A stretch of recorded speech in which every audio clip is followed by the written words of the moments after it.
Guru besar teori governance banyak. Guru besar praktek prinsipnya tahu betul ya teori.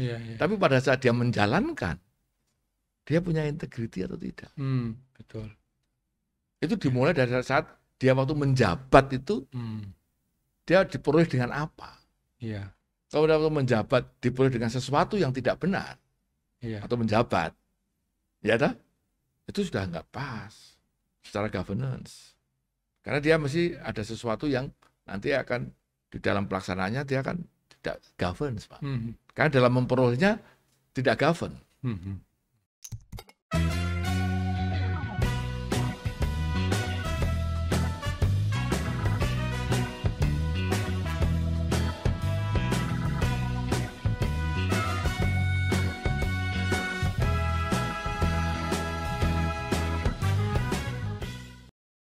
Nah, Pak Prof, Bapak kan udah sibuk di Kementerian Keuangan dengan berbagai tugas. Waktu itu kan bukan saja fokus di satu pekerjaan yang Bapak kuasai betul, tetapi ada pekerjaan-pekerjaan yang sebetulnya itu domainnya di eselon 1. Tapi pada saat itu Pak Mardiarso masih sempat memimpin, katakanlah, ditunjuk dan dipercaya untuk menjadi Ketua Asosiasi Ikatan Akuntan Indonesia. Dan itu kan itu berlanjut itu. Kayak seumur hidup tuh kayaknya. Bukan. Sudah 3 kali kan Pak ya? 3 kali, 12 tahun. 12 tahun coba Ya, itu. iya. Gimana? Itu artinya menunjukkan there is a trust gitu Pak ya. Dari stakeholder di situ bahwa Bapak memang bisa ngayomi, bisa melit, bisa mengarahkan gitu. Ya itu tadi yang Bapak sampaikan tadi. Ya kita acur-ajar saja. Dan kita profesional, jadi bisa ngayomi, bisa ngeyem-yemi kan itu. Dan kuncinya kan bagaimana bisa membuat harmonis, living in harmonis. Nah, antara BPK, BPKP, antara Big Four, antara akademisi, itu kan akuntan di situ semua Pak kumpulannya. Nah, kalau mereka merasa happy, ya sudah. Jadi figur kepala ketua IAI, Ikatan Akuntan Indonesia DPN itu, yaitu bisa merangkul semua. BPK, BPKP, terutama 2 itu. BPK, BPKP. Setelah itu, terutama KAP besar. Dia merasa tidak terintervensi gitu. Kan kita punya demand standar dan sebagainya itu kan Pak. Termasuk akademisi kan merasa nyaman, SNA-nya, penelitiannya, kurikulumnya barang aman. Nah, saya kan sudah 3 kali Pak Dirjen, Pak Marwanto, The Mastro kita.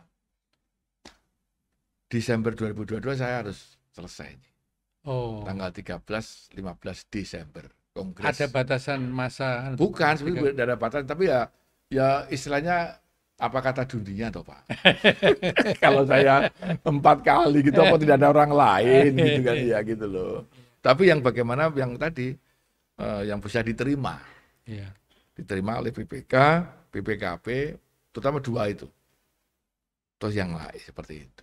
Itu untuk meyakinkan seperti itu. Itu yang bisa ngayomi semuanya lah.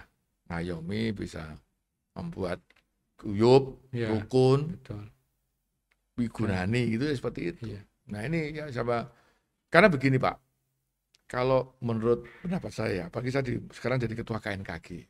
Nah itu. Komite Nasional yang di 2 istilah itu. Karena kan kita tuh ada purna jabatan. Jabatan tidak akan selamanya Pak. Jadi ada purna jabatan, jabatan dirjen, jabatan wamen, ini kan jabatan. Ini ada rumah jabatan kan, purna jabatan. Itu kalau enggak ya sudah. Terus ada purna tugas. Saya itu sebenarnya sudah purna jabatan. Tapi masih diberi tugas. Jadi belum purna berarti. Purna tugas. Iya, belum purna tugas ya. Ya purna jabatan sudah. Ya, belum purna tugas. Iya. Nah, tugas itu juga sesuai dengan yang menugasi. Ya Pak ya. Ya, misalnya saya sebagai ketua Kompajak, ditugasi kan Pak. Saya sebagai ketua, sebagai komisaris misalnya. Dibasikan, kalau enggak ya sudah. Purna tugas. Tapi belum ada yang purna profesi. Purna profesi tergantung dirinya. betul, betul, Seperti betul. dokter. Dokter, kalau saya guru besar, saya punya purna tugas sampai 70 tahun. Ya Pak ya. Komisaris sebenarnya ada batasan juga kan gitu. Tapi kalau dokter misalnya, selama dia di atas 70 tahun masih bisa sebagai profesi dokter Mhm, mhm. dan dia bisa melakukannya, tidak ada yang nyetop Pak, Betul, betul. purna profesi itu. Karena Saya yang nyetop. Mau oh, ada yang menugasi kok. iya, Kan tergantung pada pasiennya. Kalau pasiennya. dokternya saya menginginkan itu seperti Profesor Misbah misalnya. Kalau saya ahli saraf itu kan di rumah sakit Iya, otak iya, kan. iya. Dia dicari orang. Hmm, Bukan dia mencari pasien, Pak. hmm, Pasien mencari dokter. iya, Dia tidak melihat dia dokter itu apakah dia itu rumah sakit atau pernah menjadi menteri atau pernah menjadi enggak toh, Pak. iya, Dia dokter ahli kandungan. iya, Dia ahli saraf, saraf. bedah otak misalnya gitu. Betul. Nah, akuntan juga demikian. KNKG juga demikian, Pak. Hmm, Sehingga insya Allah walaupun nanti saya 70 tahun purna tugas sebagai guru besar, ya Pak ya, tapi insya Allah saya masih bukan purna profesi. Saya profesi saya geli terus, Pak. Iya, betul, betul, luar biasa. Kiai selama saya masih dipercaya, akuntan kan, Pak. Iya, betul, Tuh betul. KNKG juga begitu kan, Iya, iya, iya. advisor gitu. Jadi mudah-mudahan, karena kalau jabatan ada masanya, tugas juga ada yang itu. Kalau profesi, nah kalau akuntan kalau Bapak masih punya klien, Iya. ya bisa. Karena kan dicari, Dicari. tergantung yang mau pakai kan, Ya Pak dari ya. mau pakai. Siapa yang membutuhkan dan Heeh. luar biasa. Dokter juga begitu kan. Betul, iya. Tapi ya memang kalau saya bergelut di bidang bisnis, kemudian lihat seorang profesor akuntan yang sangat cair seperti ini, ya saya harus nyari terus ini. Ya bukan. Kalau gitu, jadi kan saya juga bukan karena saya pernah mengenal Bapak, tapi kan selama ini kita sudah melakukan komunikasi, kerjasama, tugas bersama-sama. Saya punya perbandingan dengan orang-orang yang bekerja sama juga. Ya, jadi menjadi Pak Profesor Martiasmo kalau bisa berkesempatan bekerja sama dengan Bapak itu sangat nyaman sekali, Pak. Ya alhamdulillah. Sangat nyaman Alhamdulillah. sekali Dan bukan karena saya ketua KNKG ya Pak ya. Tapi setelah saya renungkan, kan kita sudah sampai umur kita 64 saya, Ya. 65. Karena artinya secara pegawai negeri sudah pensiun menjadi 60 kan. Ya. Hanya aja guru besar kan belum 70 tahun. Tapi artinya kalau sudah buku itu sudah tinggal kesimpulan atau tinggal memberikan saran atau sudah mulai itu ya. Kalau naik gunung itu sudah pernah sampai gunungnya lah.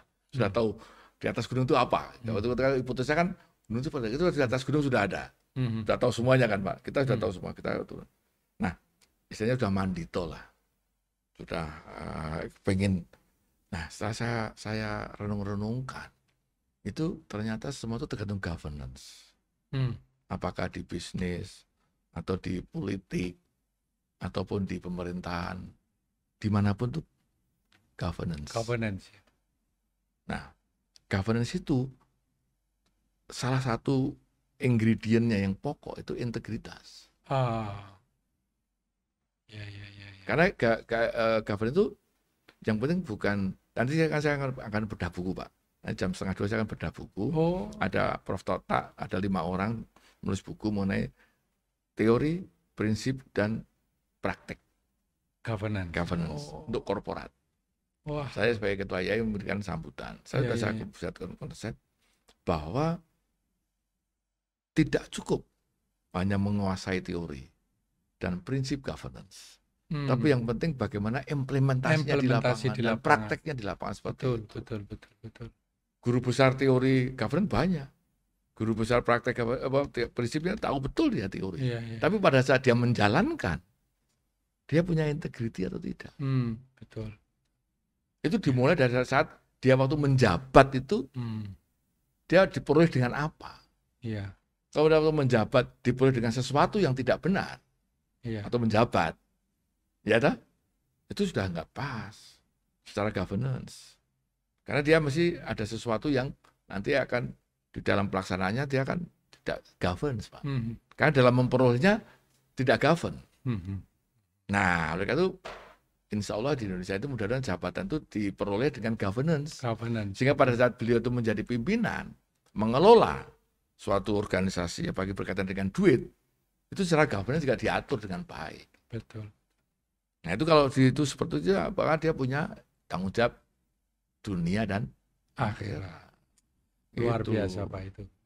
Saya Karena tadi sekarang banyak para, ya bukan apa kita ingin ahli agama, dia dengan cara-caranya mengumpulkan dana publik, Iya. tapi tidak amanah gitu gimana? Itu kan Betul, Pak. karena governance-nya tidak jalan. Iya. Cocok lagi Bapak memimpin KNKG. Luar biasa. Jadi Nah terima itu kasih nih, Pak. implementasinya itu yang penting Pak. Ini saya, wah, oh ya saya alhamdulillah diberikan apa Itu ya? kepercayaan Pak. Iya kepercayaan. Itu kan apa ya istilahnya non-profit institution Organisasi ya, kan, NGO Pak? kan, Organization kan. iya. Dan Seperti itu, IAI, iya. KNKG itu non-profit organization. Jadi betul-betul yang terpilih adalah orang-orang yang memang secara ikhlas, sincere gitu, dipercaya kan Pak. Iya, dan betul. trusted kan, artinya Iya, ya mudah-mudahan bisa dipercaya gitu. insya Allah. Insya Allah, insya Allah. Jadi saya yang sudah tua pun banyak belajar dari pengalaman Pak Prof ini. Jadi Bukan. mudah-mudahan nanti generasi muda juga bisa menyerap pengalaman Bapak yang luar biasa. Terima kasih Pak Prof. Ya. Tetapi mungkin ini satu poin lagi untuk pesan-pesan generasi muda Pak. Karena kan generasi muda ini kan akan menerima estafet dari kita-kita yang sudah porna jabatan ya Pak ya, Iya. porna jabatan. Mungkin ada kiat-kiat tersendiri, resep-resep tersendiri bagi generasi muda untuk mencapai sukses tetapi yang amanah ya Pak Ya, ya, amanah, ya amanah. di masa yang akan depan. Monggo Pak. Ya, jadi mungkin kalau boleh ya, karena tantangan, lingkungan, ekosistem itu berbeda. Waktu Pak Marwanto, saya waktu kecil, dengan yang sekarang ini berbeda banget. Satu, disruption teknologi. Semua berkaitan dengan IT. Dulu kan kita tidak ada pakai handphone Iya, atau betul. pembelian GoFood atau Go apa macam-macam gitu ya. Kan semua isi dengan IT ini kan. Betul. Jadi artinya kita tidak boleh menafikan adanya disruption terhadap IT dan cepat atau lambat dan bahkan sekarang itu sudah menjalankan. Apalagi dengan COVID-19 ini, enabler yang paling cepat untuk merubah mindset ke IT itu adalah COVID ini.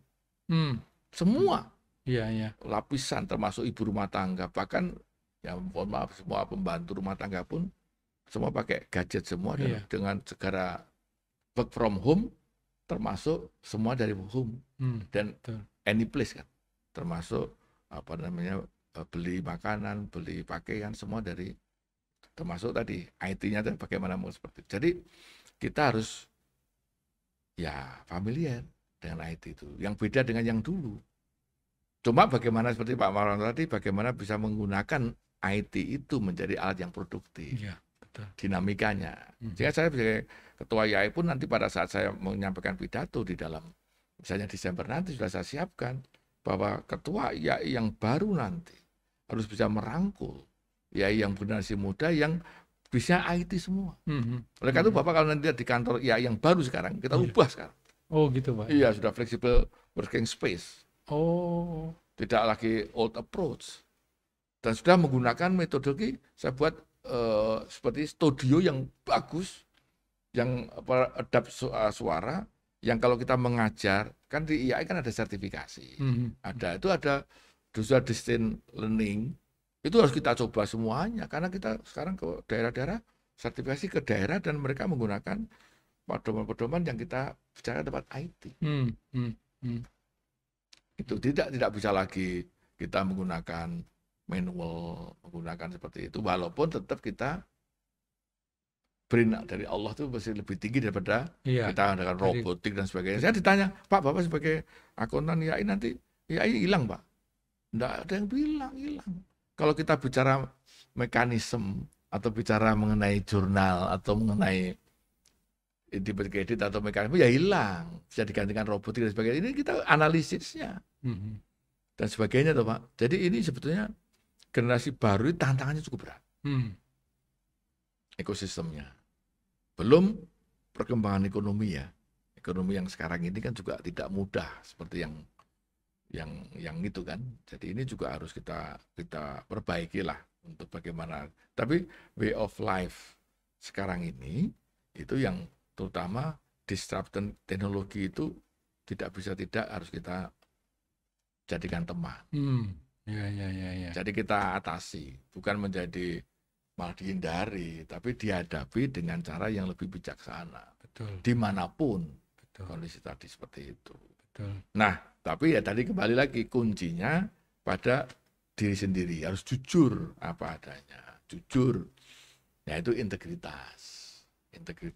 Karena kalau tidak punya integritas, walaupun orang-orang muda diberi tampuk pimpinan misalnya sebagai yang sekarang startup itu, kalau dia tidak punya integritas yang bagus, dia akan survive. Karena kita bicara sustainability, Pak. Betul. Jadi yang pertama adalah teknologi, yang kedua kita bicara sustainability. Barang-barang produknya harus sustainability. Karena kita sudah mencari pandangan bahwa kita itu tidak merusak planet. Ya Pak ya, karena dulu ada 3P itu Pak. Person, people, planet and profit. Nah sekarang ini orang banyak mencari profit tanpa memperlihat dua P yang kedua, dua P tadi Pak. Planet sama personnya ya. Ya, oleh karena sekarang ada namanya yang laporan itu harus menggunakan misalnya lingkungan. Ya Pak ya, sustainability. Yang kayak itu kan itu seperti itu. Environment. Ya Pak. Social and environment, social and responsibility. Itu harus kita buat sedemikian rupa sehingga di perusahaan manapun, di intas manapun, termasuk di dunia yang sekarang ini harus kita memperhatikan environment. Gitu? Ya, betul. Sosialnya gimana? ESG Pak, governance-nya gimana? Jadi ESG report, environment, social and governance. Itu harus jalan semuanya. Nah itu dimanapun termasuk rumah sakit, termasuk di mana-mana pun seperti itu kan Pak. Jadi itu yang barangkali generasi muda ini harus dua hal itu yang barangkali kita lihat. Jadi tapi kuncinya semua kepada integritas. Kalau integritasnya bagus, maka kita otomatis sustain sendiri. Dan profesi. Terima kasih Pak Prof, luar biasa ini. Jadi kita tidak terasa sudah spend lebih dari 1 jam, tetapi tidak terasa Pak. Jadi kalau kita melakukan sesuatu, kemudian tidak terasa waktu berjalan dengan cepat, berarti yang kita lakukan itu sangat menarik Pak. Amin, jadi seperti diskusi kita pagi ini, sangat menarik Pak Prof, dan kita berharap bahwa pemirsa nanti sobat-sobat The Maestro akan bisa menikmati ini sebagai bagian pelajaran bagi masing-masing. Tergantung stratanya kan ini Pak Prof, yang muda bisa mengambil, yang sekarang jadi pejabat tahu who is behind the man with the golden scissor gitu. Yang luar biasa kalau itu dipraktekkan ke depan, terutama untuk efisiensi belanja APBN kita. Amin. Terima kasih Pak Prof. Sami-sami Pak Jadi mudah-mudahan Bapak sehat selalu. Amin. Dalam menjalankan tugas. Walaupun jabatan sebagai Menteri Keuangan sudah selesai. Wakil Menteri toh, bukan Menteri. Wakil Menteri. Jangan-jangan benar ini Pak. Jangan-jangan benar ini sebentar lagi nih. Kita tunggu saja, semuanya kan di tangan Allah ya Pak ya. Jadi sebagai jabatan Wakil Menteri Keuangan, tapi sebagai guru besar juga masih. Tetapi Bapak masih berkecimpung di Komwas Pajak, kemudian IAI dan KNKG. Saya kira ini menjadi pembelajaran bagi kita semuanya, bahwa keikhlasan Bapak, kemudian apa adanya Pak ya, melakukan sesuai dengan apa adanya, tetapi juga tetap memegang governance Pak ya, itu yang luar biasa, amanah.